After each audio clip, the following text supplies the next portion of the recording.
Welcome to this week's episode of the Sommelier Series, where as usual I find myself at Nederburg to kick off, and a particularly stylish corner of Nederburg. This is the Manor House. It was completed in the 1800s, so there's loads of history here. It's since been updated, it's being refurbished, and where I'm sitting now will very shortly be part of the Manor House restaurant, which promises to be one of the star culinary attractions of not just Greater Paarl, but the winelands as a whole. And as we are in such a stylish part of the Manor House and its beautiful surrounds, it makes sense to this week to chat to the most stylish man in wine. He's a sommelier who spent time at the Oyster Box, he's been at St. Gita's, he's been down at Mays, he's had a terrific wine story. He's also a very eye-catching figure, as you'll discover soon. His name is Eric Botha. He's a man I've spent a lot of time drinking wine with. I value his opinion. He's always got an interesting take on wine, as well as a fantastic wardrobe. So let's head into Johannesburg, leave Nederburg behind, and meet Eric Botha.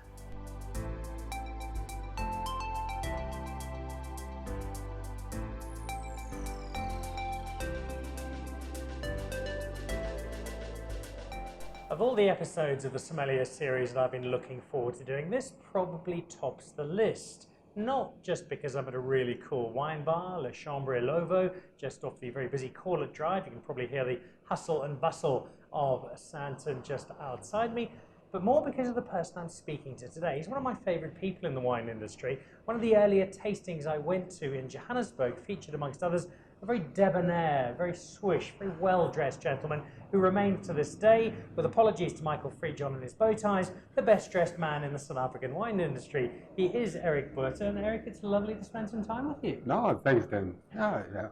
We go back Lovely a while. to see you, yes. We've drunk a lot of wine over the years, celebrated a lot of wine. Yeah. We both got our wine stories, and yours I love because, as with many of us sommeliers, when you started out, you certainly weren't planning to head into the world of wine. In fact, if I'm not mistaken, as a kid from Daar, Yes. you ended up in Cape Town trying to get a job in the Navy. Quite correct.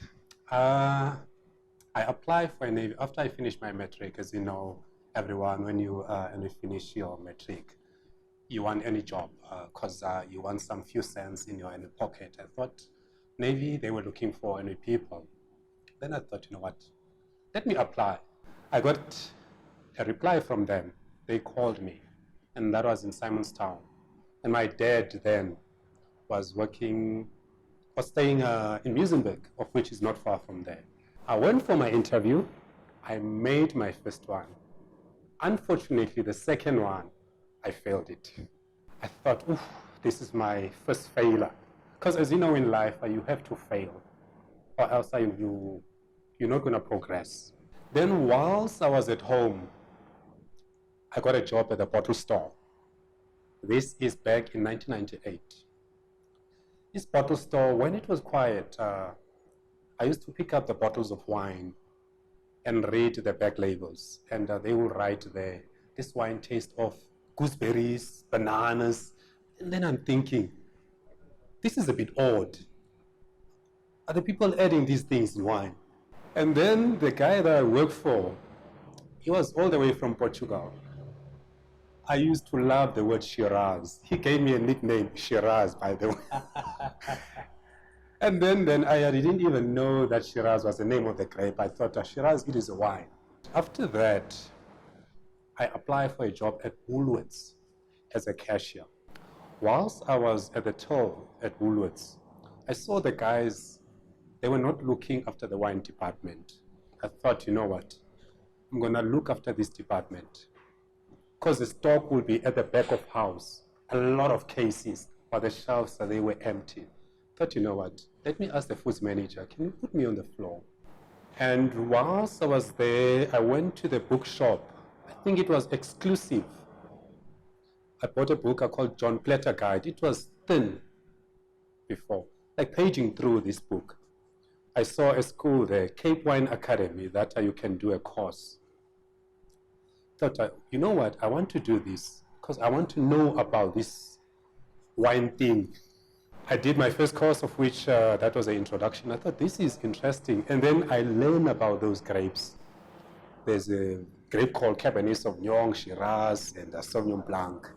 Then this is interesting. I did my next level, of which that was a certificate. I did my food and wine pairings, and yeah, did my diploma. So you'd got in, you got this love of wine, you got the qualifications. What was your first job in the proper wine industry? It was Woolworths head office. Remember, I started as a cashier, and I went to the wine department. They wanted me at the office, but they were thinking, what position can we give this guy? My position was a wine specialist. I was writing the back labels of the wines. And remember, I started as reading the back labels, but now I was writing the back labels. I used to go to the food department and ask the chef, can you prepare this dish? Because this is a dish I think this wine will go very well with. And then I taste that, say, this dish, no, it's not. Say to the chef, you know what, chef, can you tone down on the spice there? Like, can you put maybe just a pinch? And then the chef will do, oh, this is exactly what I'm looking for. And then we'll write about that. So you've got the magic touch when Yes. it comes to wine. Yeah. It's a magic touch that's been all over South Africa because you've worked at Singita, you've worked Yes. at the Oyster Box, you've worked at Yes. the Maze, loads of different places you've worked at. What were those different experiences like, and how did they shape the sommelier you are today?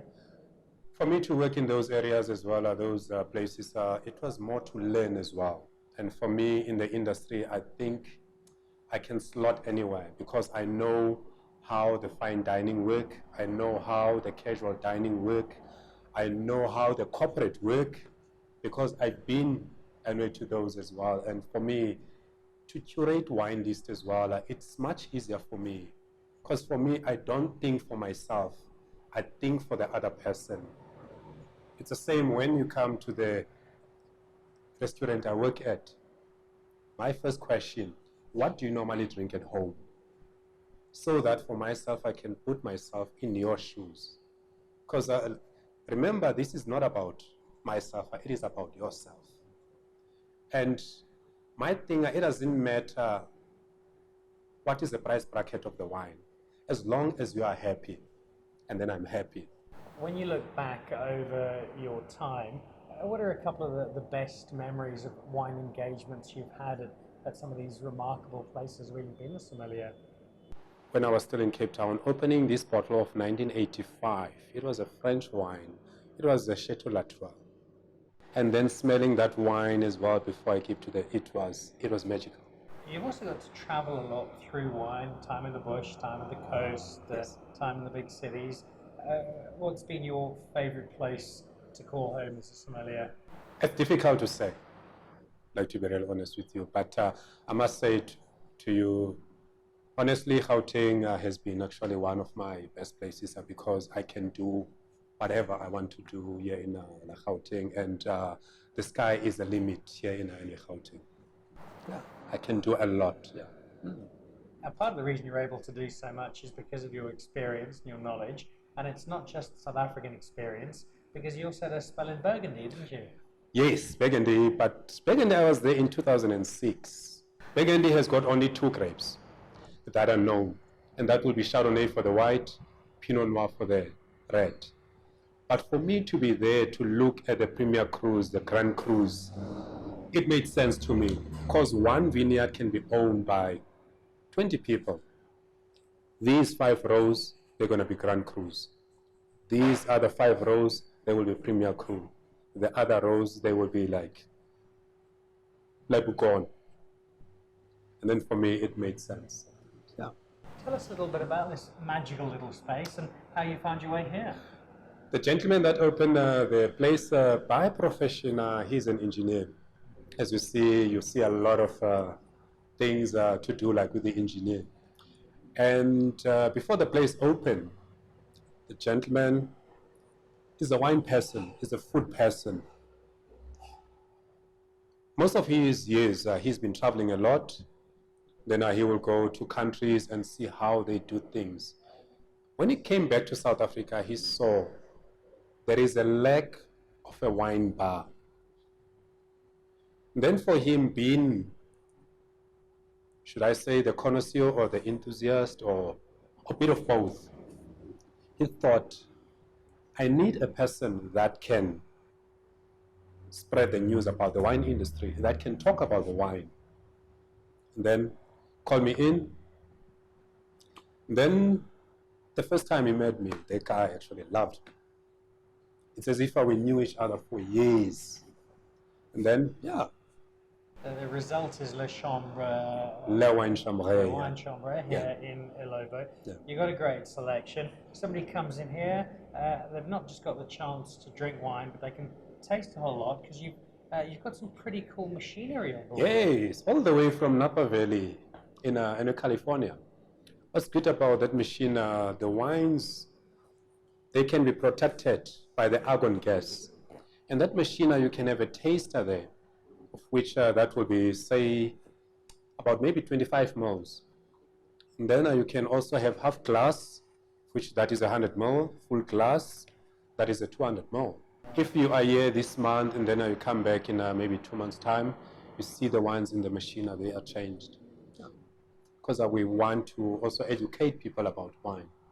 Right. Well, I'm going to call on you to help with that educational process. Yeah. It's not just the story about Eric, it's also the food and wine. So what I'm going to ask you to do, if it's all right, is select a bottle of wine. Yeah. And I'm intrigued as to what you will choose and why, and we'll find out shortly. And there's also a lovely little kitchen here at Le Wine Chambre. So I'll ask you to head off, find a bottle of wine, find a small dish to go with it, and when you return, we can talk about that food and wine pairing and a space that I know we're both very passionate about.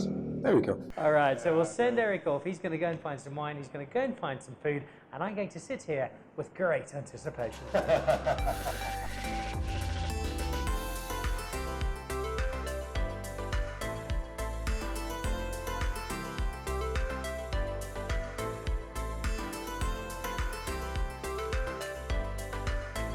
So while Eric has been off selecting his wine and getting the kitchen ready, I've been in his cellar for the last half hour or so, discovering some quite fabulous wine. You need to come down to Le Wine Chambre to have a look at it. Sadly, his security's pretty tight and he's got cameras, so I wasn't able to make off with any of it. But I am about to try some wine. The bottle you brought out, I know well, I know the estate, I know the grape it's famous for. Why has Eric Botha chosen the Rijks Pinotage? What I love about the region Tilburg, it's more like a horseshoe. The vineyards, they protected by the mountains. The vineyards are just there on the bottom. And then there's not too much air and going there, which means that the grapes, they got ripened quite correct and more like even as well. And then I chose the Pinotage to be specific. So Pinotage itself, it's a grape that it has a little bit of a mixed reception in South Africa. There are those who leap at it proudly, this is our South African grape. And then there are others who aren't so fond of it in terms of the palate that it produces. You clearly like Pinotage. Why is it a favourite of yours? One of the things about Pinotage, it is a proudest South African. Then I thought, you know what? And Rijks, they have these vines for many years, which means that the roots, they go more deeper. And then the crop that come from those vines, those vineyards, they quite healthy grapes.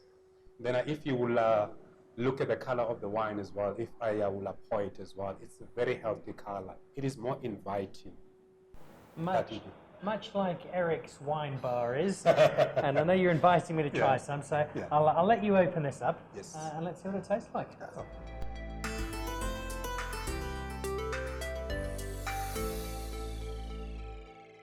Just looking at the color of this wine, you might think this is a Pinot Noir, because the Pinot Noir, it is one of the parents. And the glassware we're also using, that is a Spiegelau. And that is a Burgundy glass. As you know, Pinot Noir originate from Burgundy. It makes sense. Yeah. And are you of the belief that the glass does have a significant impact on what you're drinking? It does. Because if you will be having Bordeaux, like let's say Cabernet Sauvignon, Merlot, Cabernet Franc, Malbec, and Petit Verdot, the glassware that you need to use, it will be the Bordeaux glass. Oh, the nose of this, you get a lot of those red fruits. There's those raspberries on the nose.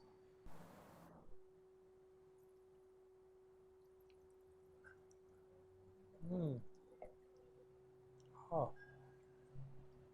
You talk about the Pinot Noir colour.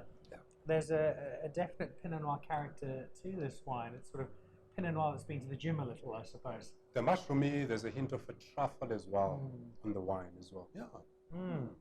Like that earthiness, and that has got that follow through. What you got on the nose is what you get on the palate. The only thing fresher than this that we're about to try, though, is your meal, because it's come straight out of the kitchen. What has Chef given us? You know what?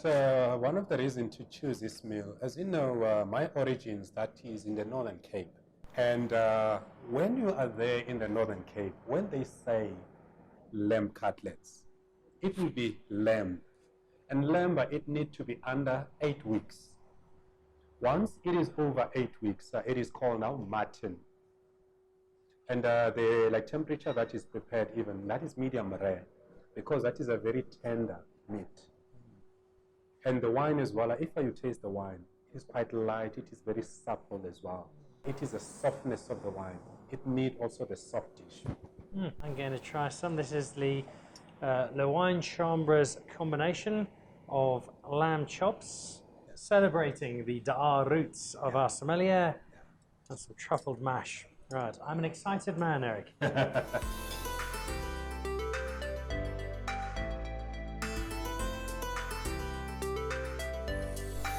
here we go. Probably the most famous person ever to come out of Da'ar. Celebrating with a little lamb.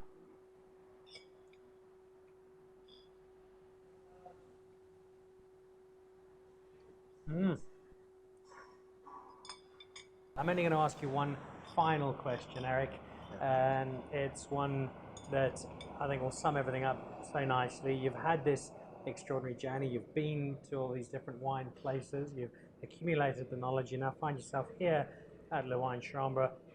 What would Eric Botha still like to do in the wine industry? What are the aims, the goals, the dreams that you still have in this space?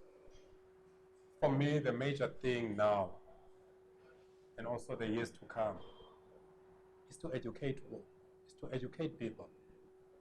Because there's still a lot to be known about this subject wine.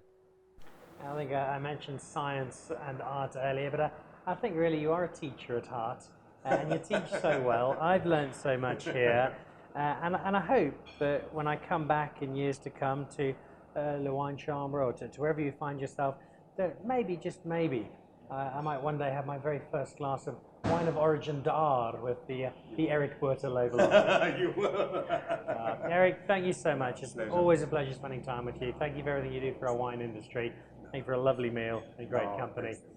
Thanks to you. So another terrific story in our Sommelier series, the man who left Da'ar to join the Navy and ended up being one of South Africa's finest sommeliers, and you'll find him here at the Wine Chambre in Nederburg. Cheers.